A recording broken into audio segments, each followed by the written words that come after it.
Big Dilly's Tale. Once upon a time, Dilly was a big duckling with a big beak. A duck called him ugly. His friend, Mina, called him cute. Dilly splashed, splat. One day, Dilly paddled fast for fun. But when he turned, he was alone and lost and afraid. The next morning, a chilly wind blew. Dilly wished for Mina.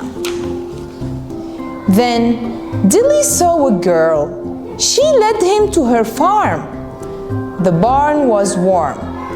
Dilly found a nest just his size. He lived at the farm for many weeks. When spring came, Dilly went to find Mina. He saw the ducks and he saw swans. Dilly looked at himself. Oh, he saw a swan. Dilly was not a duck after all. Mina said he was still cute. Dilly played with the swans and Mina and the other ducks. He lived happily ever after.